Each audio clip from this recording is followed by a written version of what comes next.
What's up? What's up? It's your man Jimmy Chan. So today we're going to be talking a little bit about subsets, right? So subset has this symbol here that goes that way. All right, looks like a C with a support underneath, right? Almost looks like a less than or equal sign, but it's rounded. All right. So there's obviously that symbol, and there is also this symbol. So this says that it is a subset, and this would say it's not a subset.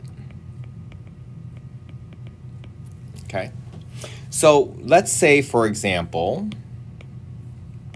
that I give you a set here. Let's say A is equal to the set of 1, 2, and 3. So those are only 3 numbers you know, okay? So what is a subset? Well, a subset would say that the element 1 would be a subset of 1, 2, 3, or the subset of A, right? 2 would be a subset of 1, 2, 3. Now, obviously, as you're looking at this, you're like, dude, we're going to have a lot to write here, right? So 3 would be, right? We can also say that 1, 2 is a subset of 1, 2, 3, right? In fact, let's do this, guys. Let's go ahead and just call this what it is, which I already called it A, so let's just say it's a subset of A. I can say that 2, 3 is a subset of A. I can even say that 1, 2, 3 is a subset of A.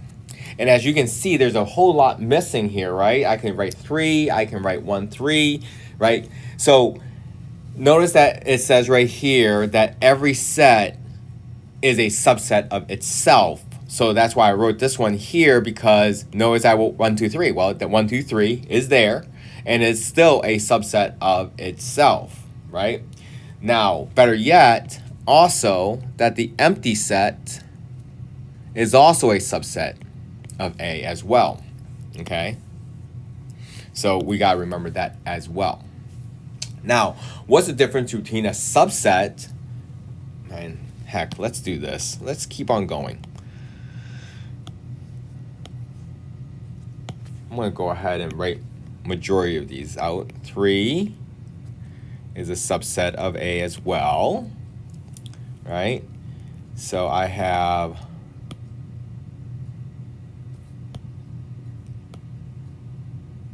move these over a little bit and put a line through here so you can see the different columns. All right, so I can also say that 1, 3. Ooh, having a hard time here. There we go, is a subset of A as well, right? Can we think of anything else? 1, 2, 3, 1, 2, 2, 3, 1, 3, right? Can you flip the numbers around? I'm sure you can, but it's still the same thing, right? So, and then we have 1, 2, 3. So let me do this really quick, duplicate that and move it over here as well so that we can bring this a little bit closer. And there we go. Well, what is not a subset? Well, if I said 4, well, that is definitely not a subset of A. Okay.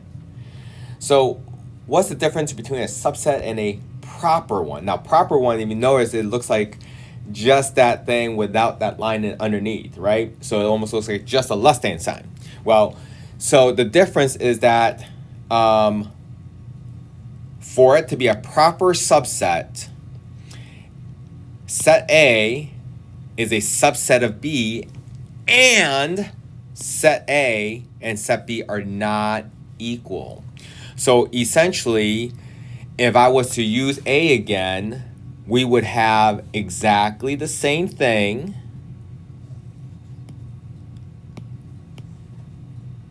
except what? We cannot have this one right here. So actually, you know what? I'm going to leave it, and I'm going to do this because we got to nix those out, right, for all of them. All right. Now, what we're going to do, though, we're going to change this. Actually, well, let's take this out and delete it and bring this in and say that 1, 2, 3 is not a proper subset of A. Okay. Everything else is going to be a proper subset. And notice what it says right here. The empty set is always a proper subset of any set as well. So the so-called empty set is still a subset, okay?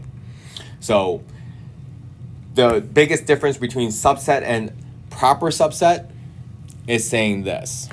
It's kind of like saying, okay, so our class is the subset of all FSW students, right? It's only representing part of it, okay?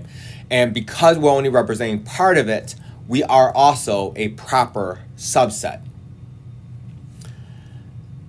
Now, if I happen to have an empty classroom, that is also a proper subset. Now, if we say that if we represent all the students of FSW, we can call that still a subset, but not very proper to say that, because if you're including everybody, how proper is that really, right? So it's not very proper to say it's a subset of itself. So in order for it to be proper, you can't include everybody into that set, okay? Now, obviously, this is only with 3 elements in that set. So the question is, how are we going to figure out how many of these subsets or proper subsets can we have when we're given certain number of elements, right? So here you see number of distinct subsets. That, however, is a formula for it. So number of distinct subsets is 2 to the nth power. And the number of distinct proper subsets is 2 to the n minus 1, which, as you guys can see, the minus 1 is this piece right here, right? This piece right here goes from a subset and not a proper subset. So that is the one that's getting taken away, okay? So let's take a look. Let's see if this works out, right? I can see that I have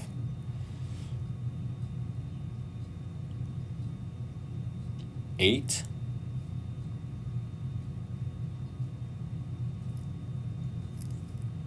So if we look at the distinct subsets, right, is 2 to the n. Well, in A, I had 1, 2, 3, right?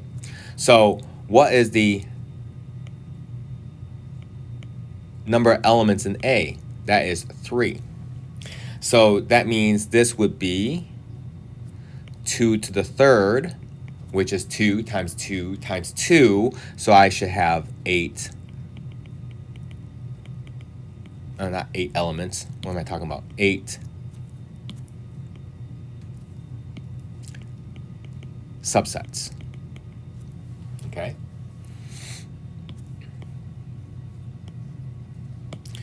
So now I can still bring this down to proper subsets. Well, this is going to be 2 to the n minus 1. And again, I have 3 elements. So this would be 2 to the third minus 1. So that's going to be 2 to the third is 8. Minus 1 is going to be 7 proper subsets.